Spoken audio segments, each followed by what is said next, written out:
Silent killer diabetes বছরে একবার স্বাস্থ্য পরীক্ষা করান। মানুষ এখন আগের তুলনায় স্বাস্থ্য সম্পর্কে অনেক বেশি সচেতন।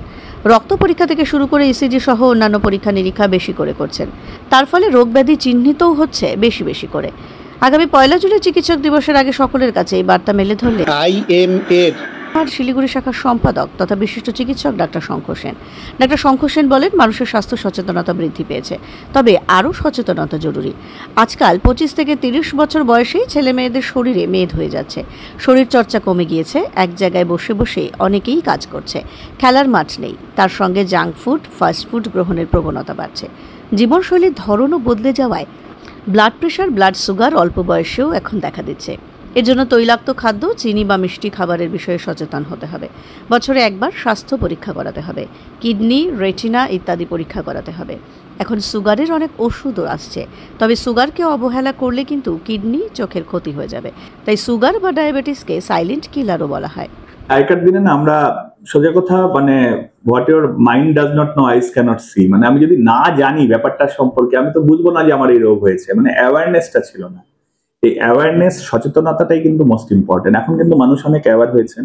সাধারণ অল্প স্বল্প সিমটম হলেই মানুষ যাচ্ছে, কারণ এখন ব্লাড টেস্ট থেকে শুরু করে বুকে ব্যথা হলো সঙ্গে সঙ্গে ইসিজি পেয়ে যাওয়া, একটু উইক লাগছে একটু ব্লাডে সুগার থাইরয়েডটা করে দেখি, একটু হিমোগ্লোবিনটা মেপে দেখি, এই কনসেপ্টটা কিন্তু এসে গেছে। এই জন্য এখন ডায়াগনোসিসও তাড়াতাড়ি হচ্ছে, কমপ্লিকেশন কম হচ্ছে। আগেকার দিনে মানুষ 50-60 বছর হলে ভাবতেন বয়স হয়ে গেছে, বুড়ো হয়ে গেছে। কিন্তু ব্যাপারটা হলো এখন তো 70-80 তো আমরা বয়স ভাবি না, যতক্ষণ না কোনো রোগ বেড়ে গেল। আবার রোগ থাকলেও তো রোগের চিকিৎসা হচ্ছে, রোগ কিন্তু আগের থেকে অনেক বেড়েছে, কিন্তু রোগের চিকিৎসাটাও অনেক উন্নত হয়েছে। নাহলে মানুষ কিন্তু এখন দেখবেন 75-80তেও কিন্তু বেশ ভালো রকম অ্যাক্টিভ লাইফ লিড করতে পারছেন। কাজেই অসুখগুলো কিন্তু আসছে, এবং এগুলো কিন্তু আজকেই হয়েছে তা না, আজকে ডায়াগনোসিসটা বেশি হচ্ছে। আর সবচেয়ে বড় ব্যাপার, আগেকার দিনের মতো এরকম না যে 60 বছরের পরেই আমার রোগ হবে। এখন কিন্তু 30-40-এর পর থেকেই না, বিশেষ করে লাইফস্টাইল, যেটা আমাদের প্রবলেম, যাকে লাইফস্টাইল ডিজিজ বলা হয়, যেটা আপনি বললেন হাই প্রেশার, ব্লাড সুগার, এগুলো। কাজেই তাদের ক্ষেত্রে কিন্তু এটা খুব ইম্পর্টেন্ট যে আমার লাইফস্টাইল ডিজিজের ক্ষেত্রে দেখবেন ম্যাক্সিমাম এখন 25-30-35 বছরেই সবাই খুব মোটা হয়ে যাচ্ছে, ওজন বেড়ে যাচ্ছে, অস্বাভাবিক বডি ওয়েট বাড়ছে, তাদের হয়তো বসে বসে কাজ, এখন অ্যাক্টিভিটি নেই। এখন একটা মাঠ পাবেন না যে বাচ্চারা খেলবে। বাচ্চারাও এই 8, 9, 10 থেকে 12 অব্দি ওই জয়েন্ট এন্ট্রান্সের পড়া বা বিভিন্ন কম্পিটিটিভ এক্সামের পড়া পড়ছে ঘরে বসে। এই লাইফস্টাইল ডিজিজের জন্য একটু সময় মতো একটু, আমরা এখন বলি 30-35-এর পর থেকে বছরে একবার একটু টেস্ট গুলো করা দরকার। জাঙ্ক ফুডটা দেখুন, এখন আমাদের উপায় নেই বলে অনেকে খায়, কিন্তু এখন অনেকে সজাগ হচ্ছেন, জানে যে আমাদের এই ফাস্ট ফুড বা যেটা রেডিমেড ফুড গুলো একটু অ্যাভয়েড করা দরকার। চিনি যতটা সম্ভব কমিয়ে দিন। সেটা কিন্তু শুধু আমার সুগার হলে চিনি খাবো না ওরকম নয়। চিনি হলো সবচেয়ে বেশি ক্যালোরি থাকে, এটার যেমন ওজনও বাড়াচ্ছে।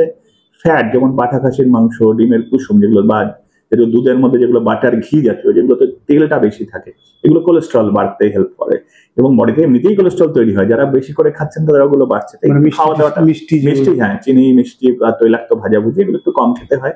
এবার ধরুন ধরা পড়ে গেলেও কি লিপিড প্রোফাইল ভয়ঙ্কর হাই ট্রাইগ্লিসারাইড আসছে, এলডিএলটা অতটা না হলেও ফ্যাট ভাসছে শরীরে।